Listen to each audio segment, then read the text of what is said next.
Hello, everyone. You know it has to be pretty serious for me to go live this late. Uh, I want to talk really quickly about the parable of the weeds, which is a beautiful story that's in Matthew chapter 13. And I absolutely normally would have my butt in the bed right now. And I just keep feeling in my spirit someone needs to hear this message. So I thought, let me just go ahead and go live real quick. Literally wanting to go to bed, but I just hear so clearly in my spirit someone needs to be encouraged. I see people are joining already. Hi, everyone. You guys know I don't go live this late, but I got to teach you really quickly. Let me not even say teach. Let me say share with you really quickly what happens in the spirit when we're out there trying to do what's right. Sometimes it could be so easy for us to be distracted and worried about all the things that come our way. And we think we're doing something wrong. Or we think, God, where are you at? Right? Or we think, where did all this trouble come from? Well, I want to talk to you a little bit about a story called The Parable of the Weeds. And some of you, let me see who's in here. I see a lot of messages coming through already. Someone says, so grateful and thankful for you. Thank you, baby. This message has to be meant for someone because I don't think I've ever gone live this late. I have a full day tomorrow at work, full day. Not only do I have my mentorship program with some business owners and entrepreneurs, I also am recording 2 classes. So I can't even believe I'm up, but I'm going to walk in obedience and do what God is telling me because someone needs to understand what's happening right now. So if you all have your Bibles, I want you to turn to Matthew chapter 13. And we're going to look starting in verse 24. Let me just see, can everyone hear me? Someone says, Miss Glass, I bought Necessary on Amazon. Do I also get the digital version? No, baby, if you bought that on Amazon, that's just the paperback. The digital version is available on my website at zenjaglass.com. I'm going to go ahead and talk a little bit about the parable of the weeds. And the reason I want to bring this up, I tried a couple times doing a post a little bit earlier, and God just would not allow me to do it. And I was thinking to myself, man, he must want me to go live because I could not quite get the message out. I was initially talking a little bit about my book, Necessary. And you all know that there's a chapter in there called Strange Favor, right? It's one of my favorite chapters in the book because sometimes when favor comes from God, this is what I want to get you guys to see real quick. Sometimes it doesn't always come looking like a blessing, baby. It doesn't. I wish to God it did. Sometimes that strange favor, it really comes disguised and it comes wrapped inside of our suffering at times, wrapped inside of the pain. And in the moment, it just feels like, God, why are you punishing me? Right? Or it feels like, why am I going through this? Or some of you may be feeling like, why did this person walk out on me? Or why is my finances the way that it is? Can anyone relate to that? I'm seeing a lot of hearts come through already, right? Yeah, I see someone saying, I'm so sad. Exactly. Okay. Well, maybe, baby, maybe you're the reason why I'm going live right now because I definitely normally would have my butt in the bed.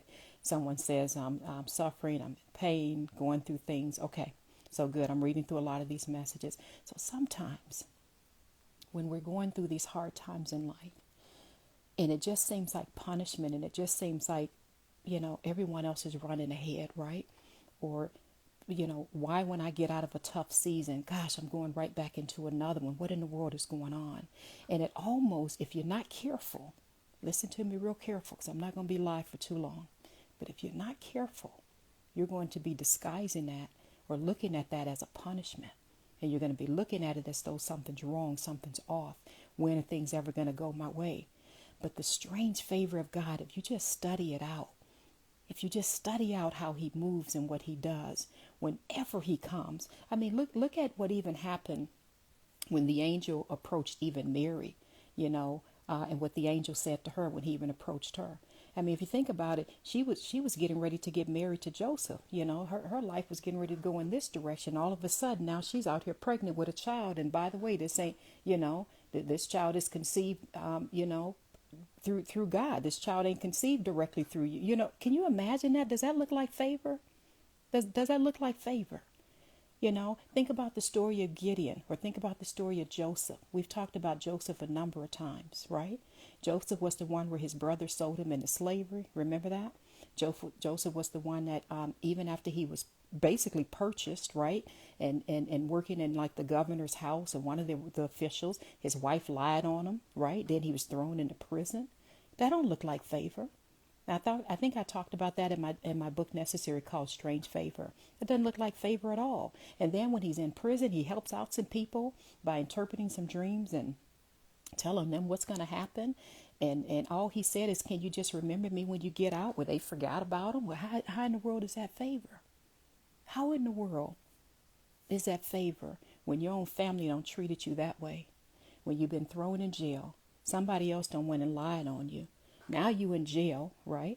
And then when you read that story of Joseph, all through it, it keeps saying that the Lord showed him favor, that the Lord was with him. And I used to have such a problem with that. Like, how can you say that the favor of God was with him, or that the Lord was with him, when he was going through so much? But then when you look at the story and you look at how when, was it the cupbearer? I'm totally going left field because I got on here to read a story in Matthew 13, and now I'm talking about Joseph, but I'm just going to follow what's in my spirit. But when you look at what happened with him, you look at what happened with Joseph when the guy got out of jail. 2 years, he didn't even think about Joseph, didn't do anything to help him, didn't do anything at all, if you know the story. And it wasn't until the king, someone else had a dream, that they remembered him. And it was only at that time when he got out and when he interpreted that dream, was he then put what? Second in command. Remember that? And do you remember when the famine came? There was a huge famine. You guys are following me. And the same people, the same family members that did him wrong, that put him through all of that, are the very ones that needed him later in life. And how did he respond to that? You guys know your Bible. How did he respond to that? His response was, you know what? Now I'm paraphrasing at this point, but his response was pretty much like, don't even worry about it. God allowed this to happen for a reason and sent me ahead so that I can be here to provide and take care of you all. He didn't even respond in pride and in anger. And at the end of the day, he was second in command. He ended up saving his family, saving tons of people, right? You know, and you think you look through that whole story, you look at, wow, look at that strange favor, how that whole story went. But anyway, let me get back to what I was trying to get at. I'm going to read through a story in Matthew chapter 13. I read this. It was either Monday or maybe it was last week in my mentorship program. And I talked to them about the parable of the weeds. And I just want to read a little bit of this. And I want you guys to capture and see what happened at night when the enemy came and started sowing a lot of wheat, you know, a lot of weeds, I should say, weeds, a lot of weeds among the good wheat. I want to see, can you all follow this and can you identify with this for a moment? I'm going somewhere. Just follow me a minute and it's going to make sense. Anyway, for those who are joining, okay, I see some people saying they loved him anyway. Somebody said that's right. Okay, good. So for those who are on here and probably don't know, who in the world is this lady with this big old afro? My name is Zenja Glass. Everyone calls me Z. I have a podcast called Unlocking Greatness with Zenja Glass. And I don't have my book here in front of me, but I wrote a book called Necessary. And every now and then I just go live just to encourage people. So I want to read through a little bit of Matthew chapter 13. I'm not going to be on here long, but this is very important that you guys get this story. So it's called the parable of the weeds. Jesus told them another parable. The kingdom of heaven is like a man who sowed good seed in his field. Now listen to me. Listen carefully. But while everyone was sleeping, now catch this, while everyone was sleeping, an enemy came and sowed weeds, that's weeds, among the wheat, that's wheat, and went away. When the wheat sprouted, now listen to this, when the wheat sprouted and formed heads, then the weeds also appeared. I want you to marinate on that for just a second. I'm going to take you someplace. Just hang with me. When the wheat sprouted, so when the good things started to come up, guess what happened? It says the weeds also appeared. Now stay with me. I'm in verse 27. I'm trying to talk a little bit low because some of my family is sleeping. The owner's servants came to him and said, Sir, did you sow good seed in your field? Where then did all the weeds come from? An enemy did this, he replied. The servants asked him, do you want us to go pull them up? No, he answered, because while you're pulling up the weeds, you may root up the wheat with them. Let them both grow together. Listen to that. Let them both grow together until the harvest. At that time, I will tell the harvesters, first collect the weeds and tie them in bundles to be burned, then gather the wheat and bring them into the barn. I just want to say this real quick. I understand that this parable was in reference to the coming of the kingdom of heaven. But every time you read your scriptures, you always got to realize there's a backdrop to the story that you need to be picking up on. So let's take some time and just for a few minutes walk through what's the backdrop of this. The backdrop of this is they were out there doing what was right. They sowed some good seeds. You follow me? Good seeds were being sown. Think about that for a moment. Now what happened? It says that the enemy came and sowed weeds among the wheat and went away. When the wheat sprouted and formed heads, then the weeds also appeared. Oh my goodness, so what does that mean? What does that mean? Could it be possible when I'm out here doing my best trying to do what's right? I'm doing my best to try to follow God and do what he wants me to do. I'm trying to treat people right, trying to keep my head above water, right? I'm trying to do all I know to do that's right. Where did these weeds come from? And the Bible teaches us, it says, then the wheat sprouted. When the wheat sprouted and formed heads, then the weeds also appeared. Anyone out there ever feel like, man, why is it that when I do good, evil seems to always be there? Pick up on this backdrop real quick, baby. Why is it that I'm out here trying to do what's right, but every time I look to the left and I look to the right, there's these weeds coming? Where does this come from? What in the world? How many more things are going to happen? Like, how much can a person take? Can anyone relate to just that? I see some people saying yes, yes, yes. Okay, good. So listen to this. Let's learn from the backdrop with this. So just follow me. I see a lot of comments coming through. Okay. So if you can identify with that, I'm in verse 26. When the wheat sprouted, it's very important you get this, and formed heads, then the weeds also appeared. Listen to this. The owner's servants came to him and said, Sir, didn't you sow good seed in your field? Where then did the weeds come from? So you notice that the servants were focused on, where did this come from? Who did this? They're getting distracted. Catch me. Listen to that. Listen to what I just said. Getting distracted and trying to figure, where did this come from? Who did this? Listen to this. An enemy did this, he replied. Now listen to what the servants wanted to do. The servants asked him, do you want us to go and pull them up? Oh, I hope somebody catches that. Do you want us to stop focusing on what we're supposed to be out here doing? Planting the good seeds. Do you want us to get distracted? Do you want us to stop doing the good and spend time going out here responding to the weeds, pulling up weeds? Is that what you want us to do? Do you want us to shift gears and take our focus off of moving ahead? Take our focus off of being about what we're supposed to be doing. Take our focus off of planting the good seeds. Take our focus off expecting the wheat. Do you want us to turn around and go out here? I'm in verse 28. The servants asked him, do you want us to go and pull them up? Please, somebody catch that. Do you want us to go pull it up? And what was the response to that? No. He said no. You don't need to go out there and deal with that. You don't need to go out there and be pulling up no weeds, baby. You ain't even got time for it. You keep sowing good seed. You keep expecting the wheat that's growing up. I don't need you being distracted out here trying to fight these battles yourself. I don't need you to give in to what the enemy is trying to do. I understand you've been working hard and you don't put in some good work. And I understand it's a major inconvenience and it's discouraging to see all of the work that you've been doing. All of the work that you've been doing. And now all of a sudden all these weeds are sprouting up. And I understand, I get it. I get it. You want to start responding to the weeds. But I'm not going to let you waste your time doing that. You don't have time to deal with the weeds, baby. He said no. Now, why did he say no? Let's listen to this. No, he answered, because while you are pulling the weeds, so while you out there dealing with something that you ain't really got to even deal with, taking your focus off of planting good seeds, taking your focus off the harvest that God's got for you. While you out there trying to deal with what somebody said about you, how somebody ain't doing right over here.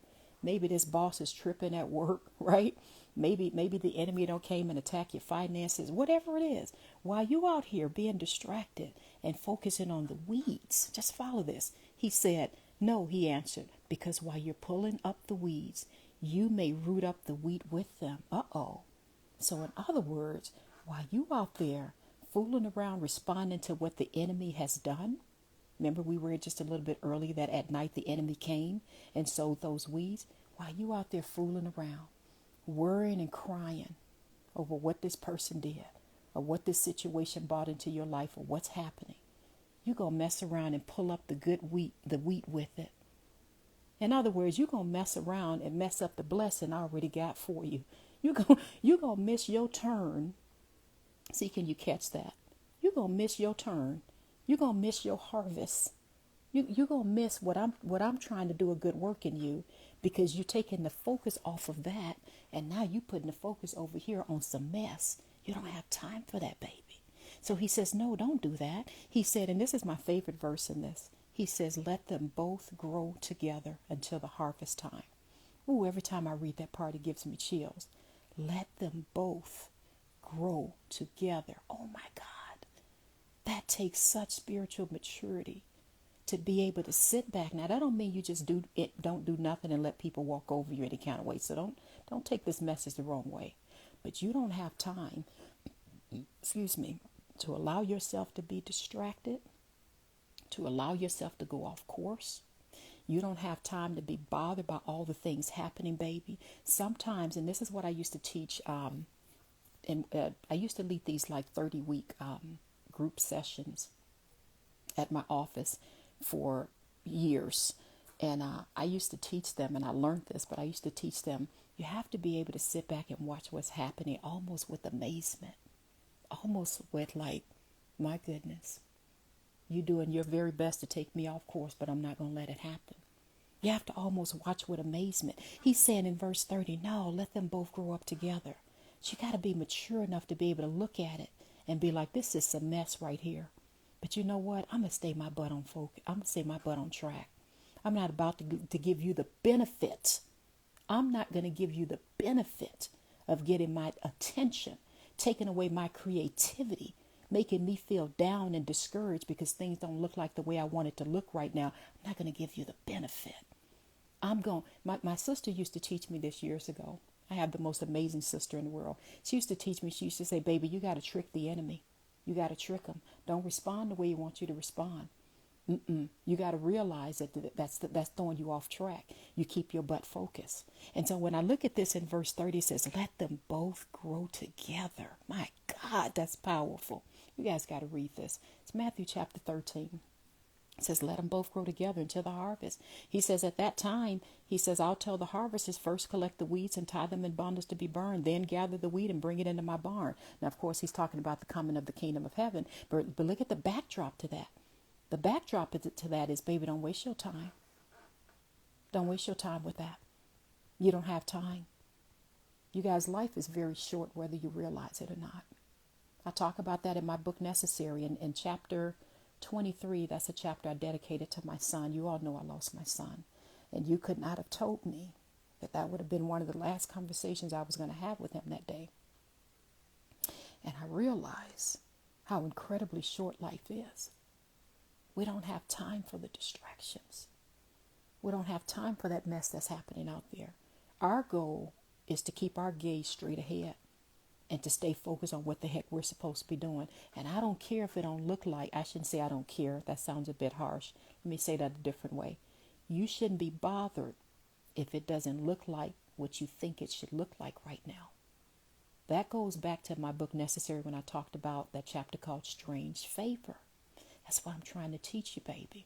Maybe that's why God had me go live this late, because I cannot believe I'm live this late. Because maybe just one person needs to hear this. The blessings are not always going to look like blessings at first, baby. It's not. It's not. If you read all through your Bible, you'll see there's so many things that didn't look like blessings turned out to be that. Doesn't always look like that. And I'm not talking to you as just some religious woman. I'm really not. I'm not a licensed minister. I'm just a woman who happens to love God with all my heart, mind, body, and soul. I really do. But you got to realize, don't let the enemy trick you. It ain't always what it looks like. Now, if you read my book, Necessary, I've talked about that quite a bit. Talked about it quite a bit, especially when my marriage was going down the drain. My son was dying in and out of the hospital left and right. I had friends that had betrayed me, talked about me behind my back. My finances had plummeted, Here I was with a master's degree, and it got to a point where not only was my business failing, I ended up having to figure out a way to sell items on eBay and Amazon and just try and do anything to make stuff up and get a little bit of money. I mean, everything just went completely down. Everything. And there's no way in the world you or anybody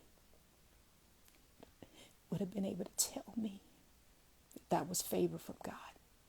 In fact, I probably would have went off on you if you would have told me that. Oh, Lord, it's funny now, but it wouldn't have been funny then. I probably would have had some choice words for you if at that moment in my life you told me that was strange favor. But baby, please listen to me. All of it, all of it, all of it served a purpose. Some of the very people that left me talked about me. They could not go with me to the next level. I didn't know it because I was so trustworthy. I trust and love everybody, right? I didn't know God had to move some people out of the way. All he was doing was cleaning house. And I was sitting there feeling like, why are people treating me this way? Why is this going on, right? When my marriage was going really bad, really, really, really bad. If you read my book, Necessary, you already know some of the stuff. It's going really bad. Everybody else seemed to be having a good marriage, skipping along, doing well, right? And here we were literally at the verge of just having a divorce, fighting all the time, getting into it all the time. I did not know, even in that, I didn't know God was doing some things. Taught me how to stand. He had me get my life in order, right? He taught me how to develop some healthy boundaries in my life. He did a whole lot of movement in that. He taught me how to be strong so I can turn around and teach other women. That's when I started doing those 30-week sessions, teaching women how to stand, and teaching women who were going through similar things, how to grow from dark places. Now, I'm not condoning any form of abuse. I want to make that clear. That's not what I'm saying. But I'm saying God was really teaching me some things in that, just to be very clear. When I was going through all that financial stuff, and God brought me down to such a low. And you all know it's a hard thing when you have children. My children were smaller now. They're all adults now, with the exception of my one son who just passed away. But they're all adults now. But it's very difficult when you have small kids and you're going through this and you're going through the financial turmoil. And no one could have told me. There was no favor to be found in any of that. Oh, but baby, that's when, I'm going to tell you something. God took me to such a nice low place. I didn't realize I needed to go low so that he can take me higher. I didn't realize he was digging those roots down really, really low. I was too prideful at the time with the things I was dealing with. I was dealing with some things I shouldn't have been doing. If you read my book, Necessary, the chapters in there where I talked about some of the things I got myself involved in. Had no business being involved in it, right? He had to strip me down and get me to that point. Because normally I thought my intellect, my intelligence, I can figure it out, I've been working since I was 13 years old, baby. So I figured I can always figure out a way that I'm going to figure this out, We moved 22 times in 1 year when I was younger. Took my mother 12 years to finish college. So I knew what hard times looked like. And I always thought, hey, I can figure it out. But God had to bring me to such a low. And it was only in those moments that I was able to finally see, oh my God, I got to depend on him. And he began to speak to me. Ooh, when I finally got to the point of sitting in my closet. And I think that's a chapter. Can you all still hear me? Okay, I see a whole lot of comments. Finally got me to the point of sitting my butt in my closet. And I'm talking like boo-hoo crying, like snotty nose, all of that. Sitting in my closet, just fully surrendered to him. Oh my God. He began to speak to me. It was one of the first times in my life I really began to hear his voice and hear him speak. And I didn't know all that time he was simply trying to get me to listen to him. I thought he was punishing me. And he was just trying to get my attention. And it wasn't until I was so incredibly humbled and God began to speak to me and have me make some bold moves and do some things that I'm like, this don't even make sense though, God. I remember when he put in my heart, and for those who've read my book Necessary, you already know some of the stories I'm about to tell. I don't even know where I'm going, and it is so late. It's going on 11 o'clock, but I'm praying this is helping somebody. But anyway, I remember when he began to put in my heart things to do, like he put in my heart to start a podcast. And I'm like, God, I don't even like social media. I don't like dealing with none of that. That ain't me. He says, no. I need you to get out there and start telling people what about our conversations. I need you to start telling people who are going through dark places how you're going to help them. I need you to be my voice. And I'm like, no, that ain't me. So the only reason I started my podcast, and for those who don't know, I have a podcast called Unlocking Greatness with Zenja, is because I just at least wanted God to know I did what he said. And he began to move powerfully and grow that out to hundreds of thousands of followers. I had nothing to do with that, baby. I wasn't running any ads, just so you know. I didn't know what God was doing. He began to give me ideas about starting up a business. And I'm like, I don't even have money to do that. How am I going to go get an office space and go do this and go? So I got to get you prepared for what I'm about to do. It was as if, and I talked about this. Oh my God, how much do I want to share? Because I'm going down a whole another line. But it was as if God had to get me to a point where he could trust me. He knew that he can give to me and it won't take me away from him. So he had to strip me down first. Had I missed that entire pruning season. Now, if you all have my book Necessary, I see a whole lot of comments, you guys. I'm going to get to the comments in a minute because it's like hundreds of comments coming through. But if you all have my book Necessary, you know there's a chapter in there called The Pruning Season. There's also a chapter called Hidden, when God hides you. Sometimes it feels like a punishment. But for the sake of time, because I'm trying not to wake up my household, I want to talk a little bit about the pruning season. Had I skipped that season of being pruned, and God knows I didn't like it at all. I don't wish it on nobody, just to be really clear. But had I skipped that season of being pruned, there's no way in the world God would have been able to do the things that he's done for me in my life. And you may say, well, Z, how can you say that? Because I know me. I know me. And even though I begged and cried and kicked and screamed and I did everything I could to get God's attention back in those years when I was going through all of that, it's only in hindsight that I'm able to look and see, oh my God, that was such strange favor. God, thank you for bringing me to that low, because it was only you that was able to build me up. How did I go from not having a dime in my account, not having nothing? You brought me to such a low, and then you began to speak to me, and you began to give me these ideas and things to do that didn't make sense to nobody. And then you began to blow on it, and you began to cause people to have favor with me. And you made moves behind the scenes I didn't even know was happening. My God.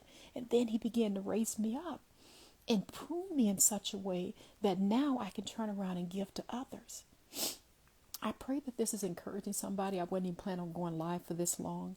For those who are just joining, my name is Zenja. I just read a little bit from Matthew chapter 13, and that's called the parable of the weeds. And the whole point of the parable of the weeds, for those who are just joining, because I see a lot more people just join, the whole point of that parable is that they was out there sowing good seed, trying to do what was right.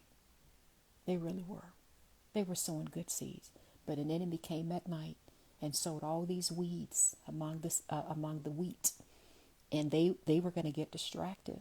And they were going to start pulling up the weeds. Who wouldn't, right? You want to start dealing and pulling up all this trouble in your life. And the Bible teaches us, the master said, no. You ain't got time for that. Now I'm paraphrasing, but he said, you ain't got time for that. Because while you're out there pulling up those weeds, you may pull up some of the wheat. So in other words, you're going to get your butt distracted and miss out on your harvest season if you go out there trying to stop what I'm allowing to happen right now.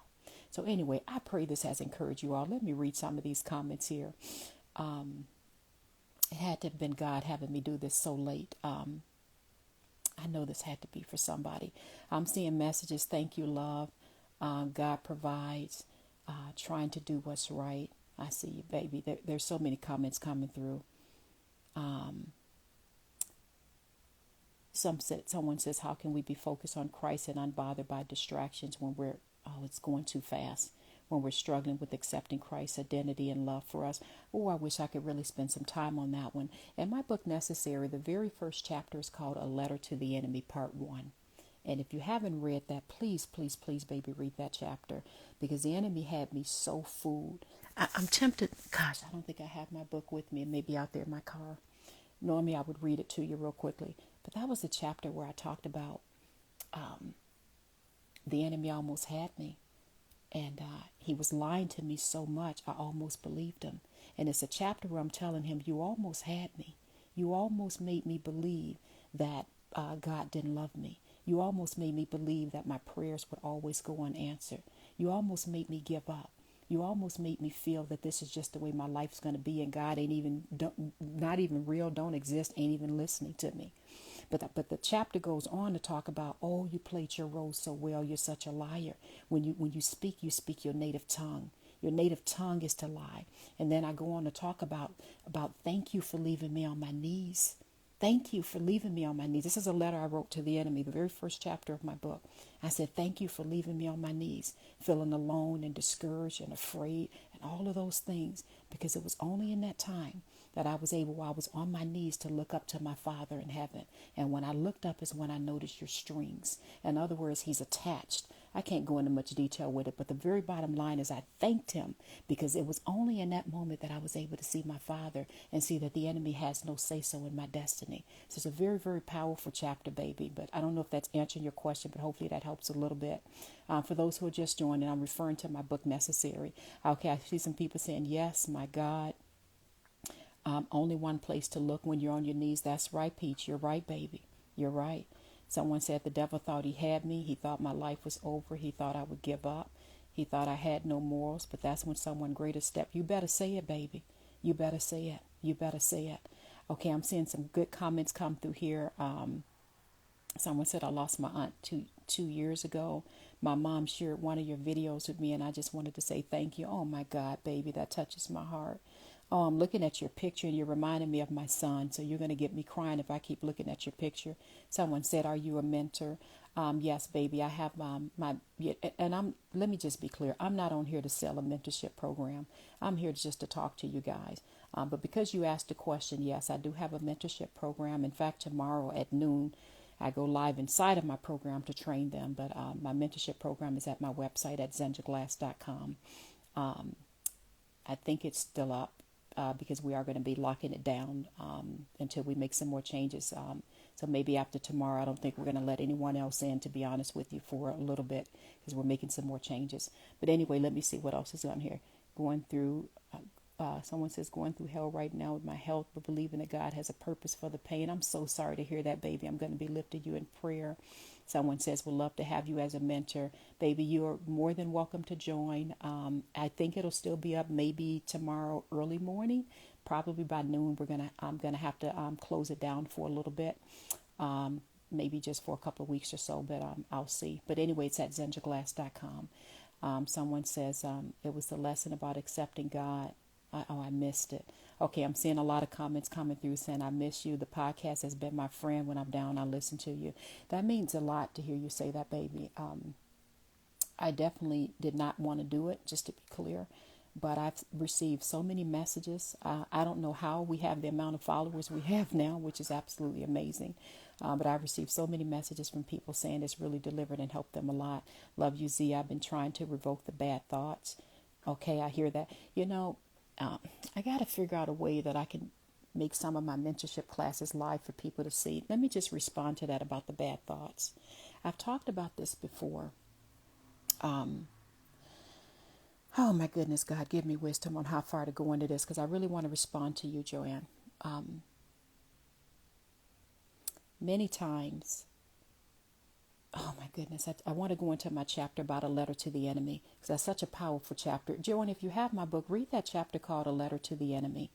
The one that's no. There's a chapter in there called If I Were Your Enemy.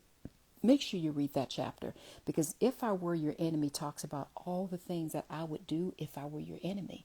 And it really is sort of a play of words, because I'm describing how the enemy works with feeding us these thoughts to make us think one thing so that we don't be focused on the things we need to be focused on, right? So instead of us seeing things as strange favor, he tries to feed us, you're being punished, you're not good, God don't love you, and all of that. So make sure you read that if you have time. I wish I can go into that in great detail, but it's just so important that you all understand the way that the enemy works in our lives. That's what I want to get at. It's so important that you understand the way that he works. He comes in a form of lying to us to make us get distracted. And in one of my mentorship classes, and I'm seeking I release this one to the public now that I think about it, but I talked about how so many times we look at our results, right? We start with looking at the results. We start with looking at what's not working well in our lives, right?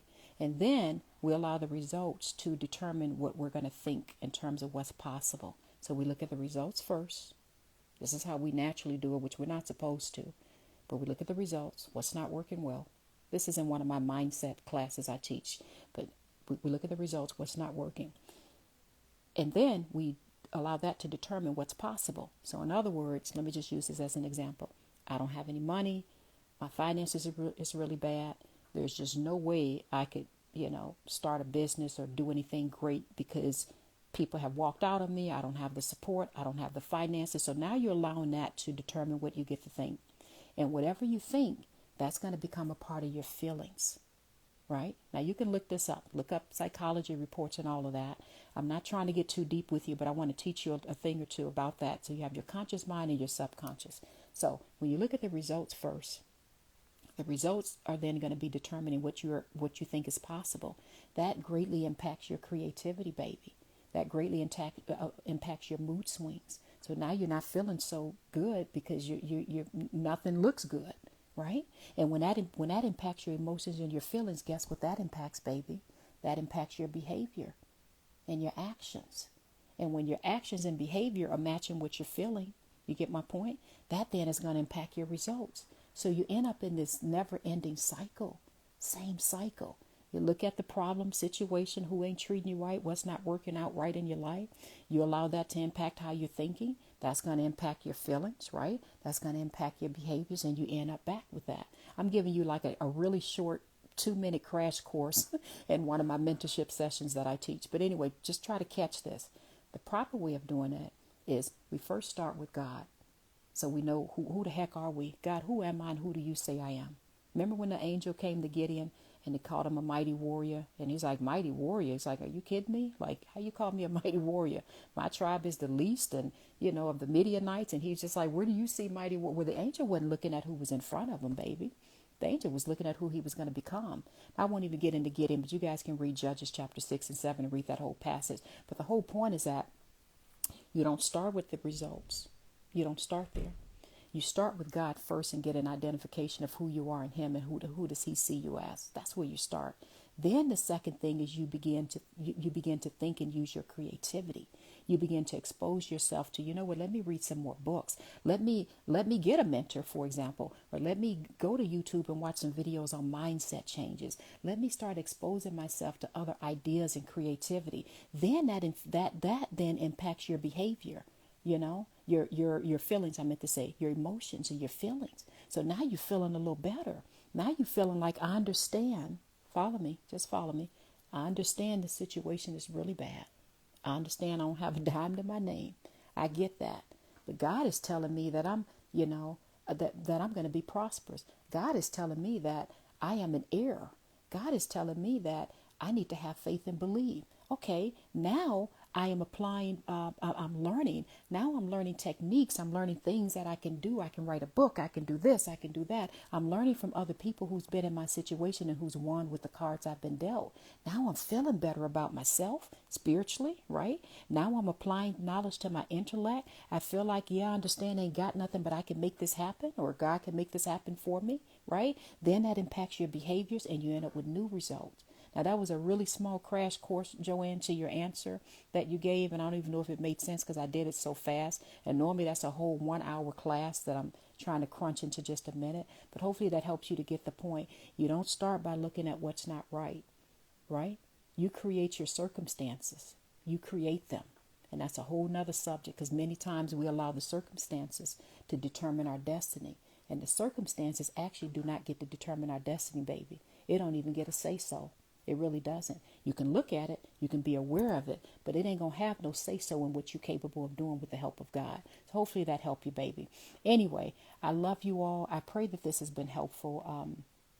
Again, I just read through Matthew chapter 13. Go back and read it. Read that whole passage starting in verse 24 about the parable of the weeds, and put yourself in that story and ask yourself, what weeds are present in my life? How am I tempted to respond to these weeds? And what is it that I need to learn from this story? Wow, I need to learn that I don't need to be responding to all of these weeds that are sprouting up out of nowhere. And then get this. Someone says, thank you for staying up late, Zenja. Thank you, baby. And get this. The next time those weeds come up, because you guys know it's always something, right? Now you're going to be able to look at it with a different eye. You're going to be able to look and say, oh, this must be what Z was talking about. This is some of those weeds. So here's a trick that I do for myself. When something unexpected happens, especially something negative, I had 2-3 of them situations happen yesterday, right? I automatically, immediately do it like a mindset shift. And I kid you not, I did this yesterday. And I had some pretty bad news, like back-to-back, some mess that happened. I automatically said, I thought for a minute, and I said, oh my goodness, God, thank you so much. I said, God, thank you so much. Thank you for showing me how I'm going to learn and grow through this. Thank you for allowing this situation to happen, because I know you got something good planned for me. I know there's something that you want me to learn from this. And I thank you for this opportunity to learn and grow. And then guess what? The second thing I do, I said, what was I last doing before this situation presented itself to me? And in many cases, I was either praying or reading my Bible or planning for my day or whatever. I said, let me get back to what God had me doing. Because this enemy is not going to come and have these weeds in front of me and allow me to get distracted. And I had one of the best days ever. So it's really almost like a mind shift of, you know what? I understand these are weeds coming before me, but I'm going to stay the course and do what I'm set out to do. You guys got to remember, that's how the enemy works. He tries to distract you. I did a live a while ago. I really got to get off of this. I've been on for way too long. So I'm going to say this and then I'll go. But I did a live training episode a while ago. And remember I talked about that guy, I think the last name is Darby, the guy that was digging for gold, and he stopped 3 feet away from the gold, 3 feet, because they couldn't find any more gold. He was just digging and digging and digging, and finally just gave up. And he ended up selling that land to some, what do they call the guy? Junk man or something. And the junk man in no time was able to find the next vein for the gold. This is true history. Go look it up. And so the moral of that story is the guy was only 3 feet away from the gold before he gave up. Well, don't you see that that's how the enemy works in our lives? As you get closer and closer, he has to come in and distract you, baby, because you would be too powerful if you stay focused. You would be too powerful if you were able to look at situations and view it as weeds, weeds, which is what we just talked about. Have you any idea how powerful you would be? Have you any idea what you would be capable of doing if you were able to stay faithful and stay focused? So the enemy has to come with all these weeds and distract you. And you turning left and right, worrying and stressing about everything. And I'm not talking about you because I've been there. I'm just making a point. Have you any idea how powerful you would be if you stayed focused and stayed the course? All right? I want you to be aware when those weeds come your way, you got to call it out and say, you know what? The devil is a lie. These are just weeds. God, what is it that you last told me to do? Let me get back to doing what you told me to do. Anyway, you guys let me know if this has helped you. I just see some comments says you are loved, sister. Someone says yes. Someone says weeds. Thank you. I see someone else said amen. I'm going to read just a couple more of these comments and I'm going to close out. And for those who had asked earlier, yes, my book is called Necessary. It's available on Amazon as a paperback or on my website at Zenja Glass as an audiobook. or as a video book. I see someone else says, thank you. Someone says, love you, Z. Thank you, baby. Thank you. This has been amazing. Thank you, God. Someone says, do you do one-on-one mentorship? All the questions about the mentorship is on my website at zenjaglass.com. I am tomorrow morning going to be closing down the mentorship program let me rephrase closing down. Not closing down as in ending it, but closing it down as in sort of like an open enrollment where anyone can just go and get in, because we're making some more changes, and I want to keep the group small right now, because and that's a whole nother thing I wish I can go into. I wish to God you guys can see the changes in the lives of the people that's in there. You know, I've seen people go from being super timid, super afraid, living in fear, and already got a podcast launch, because I'm teaching them how to launch a podcast, how to write a book. We're going through some of everything, but the changes that they're making is out of this world. And I wish you guys can see it. So they've already given me some video testimonies, which I'm going to be putting up on my website, if not tomorrow, next week. And I'm really looking forward to doing that so you guys can see what some of them are saying. But anyway, someone says, yes, Lord, thank you. I so needed this. Love you, Z. You always make me feel better. Well, I love you guys. Thank you, Michaela, for putting up my website, zenjaglass.com. And again, my book is necessary. But I love you all. I just want you to please be aware of how the enemy works. Some of you have books that you need to be writing. Some of you have messages you need to be getting out there. Some of you need to be on a live right now like I'm doing, helping and encouraging other people. And you got to realize the number one thing that the enemy tries to do is to get you discouraged, get you distracted. It's almost like, imagine driving a car, and imagine driving a car, but you're looking in the rearview mirror the whole time. That's what the enemy wants you to do. He wants you to keep looking back at what went wrong, all the times it didn't work. You don't try it 100 times to get this business off the ground or get this project off the ground or to do what make you think is going to work this time. It never works out for you. That's what the enemy wants you to do.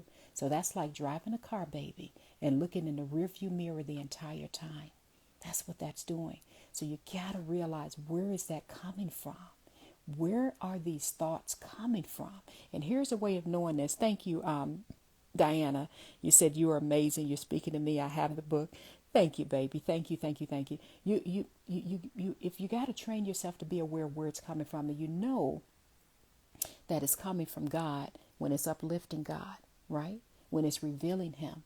You know, you can even look at how are you feeling. So when you have those thoughts and those feelings, identify where that's coming from. And remember this passage that we just talked about in Matthew 13.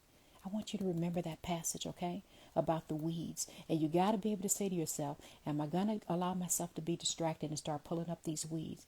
Or am I going to keep focusing on planting good seeds and focus on this wheat that's growing, okay? Okay? Some of you are only 2 or 3 feet away from the gold, baby. You're so close, and you don't even know it. You don't even know how close you are. You don't even know it. Because the enemy is right there trying to feed you all these lies about how you ain't going to make it, and how you're going to make it next month, and what you're going to do, and da-da-da-da-da. And you don't even know how close you are. You don't even know. I am a living witness. God, I don't care how far down you've gone. God can give you one idea. I'm a living witness, you guys. One idea that changes everything for you. That changes generations in your family. One idea. Even when you don't have a dime to your name, He gives you one idea. And that comes from sitting in that secret place. Sitting in that secret place with Him. And you got to remember, that's not what the enemy wants you to do. The enemy wants you to believe that it ain't going to happen. He don't love you. You ain't going to hear from Him. You ain't worthy of hearing from Him. You know, that's how He works. If you were the enemy, wouldn't you do that? Wouldn't you? Wouldn't you? And some of you are so close.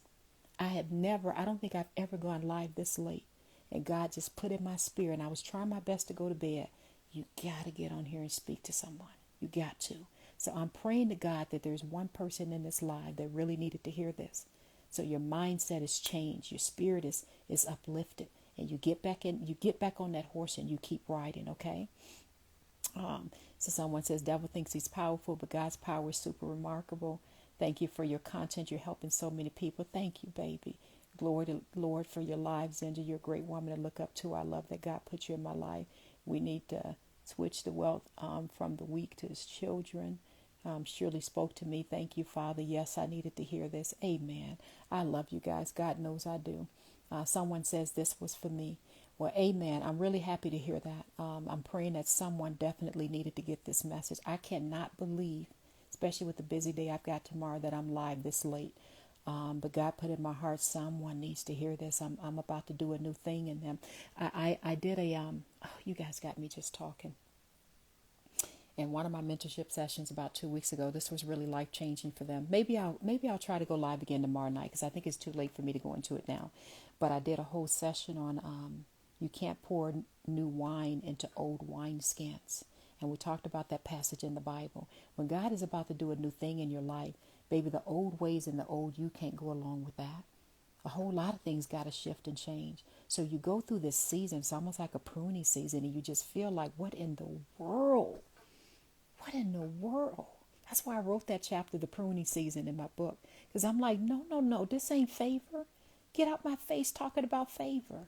But baby, when you look at the pruning season, look at what a good gardener does. A gardener has to prune and cut away vines, cut away things that even look fairly healthy.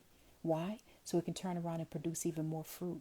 So I did a whole story on grapes and a whole story on grapevines. And why is it pruned and cut away? So they can produce even more fruit. So some of you are in that pruning season, and I don't want you to lose faith, okay?